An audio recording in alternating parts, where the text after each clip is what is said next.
What's up, class? It's Lex here. I'm going to go over how to start an IV for our EMS related topics of how to. Um, like I said, I'm going to go over IVs. Before we get started, we want to make sure, or before you start an IV, you want to make sure that you have your proper gloves, proper BSI. Want to have make sure you have gloves on, make sure you have eye protection for before you start any invasive IVs or IOs. Um, Before you start an IV, you also want to make sure that you have your equipment lined up and ready to go before you start the IV.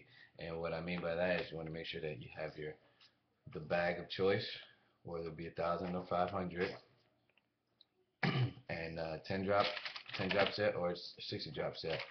Um, you want the bag you choose. You want to make sure that it's the right concentration or the right drug that you're choosing, the right expiration date, the color and clarity and vessel integrity of the bag is intact.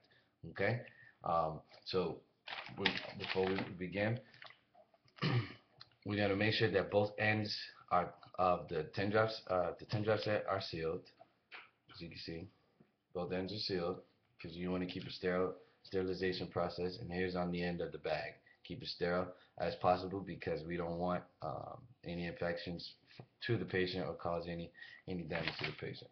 So once we have that, we insert both ends into it, and we have a bag like this. We have a setup like this.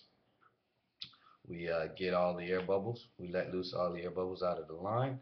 Um, because we don't want to cause air into the patient through the IV to cause an air embolism to the patient. So we let all the air bubbles out. Once we got the air bubbles out, we pinch the line off. Our bag is ready to roll.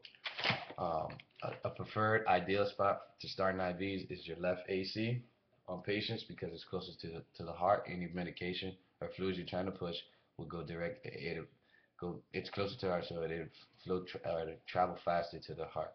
Um, so ideally, you want to put in a venous restricting band over the patient, over the patient, and then you want to find a vein that's non-rolling and bouncing away from joints and arteries. Here's our joint, so it's away from there. Here's our arteries, and away from there. So ideally, this would be a perfect IV to start an IV.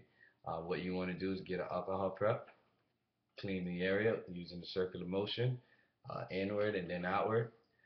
Choose your IV of choice, whether it be 20, 16, 18, 14, 22s.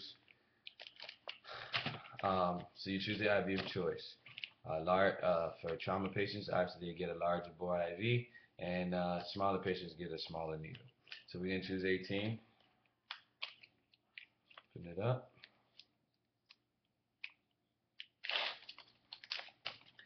Before you pop the cap, you want to make sure everybody is on the same page that needle is out. So let everyone know needle's out.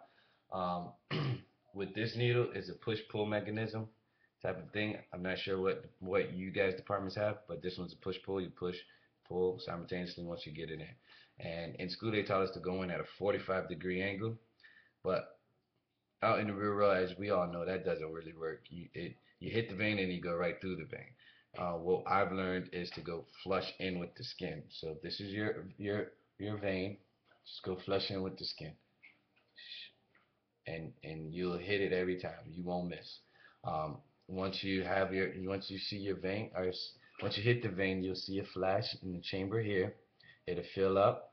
Once it fills up, you push and pull on your needle, pushing the catheter in, pulling your needle out. You hear it lock. You heard that click, it locks. Apply pressure to the IV. Take off the hub. You can take it off.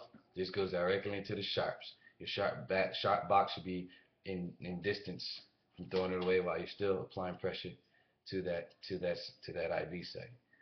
So once you have that, hopefully you have a partner who can then just attach the line to your site.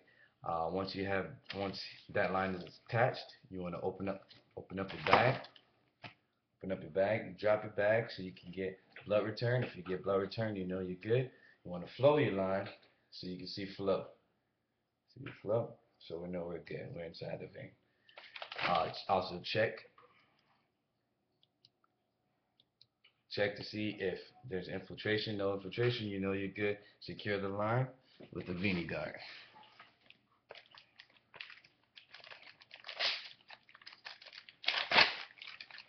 with one of our Vini guards. This goes over the IV site and these two straps to the IV bag. Thank you. That was IV. I was pressed for time, but hopefully you learned something or refreshed something or something clicked in your head about IVs.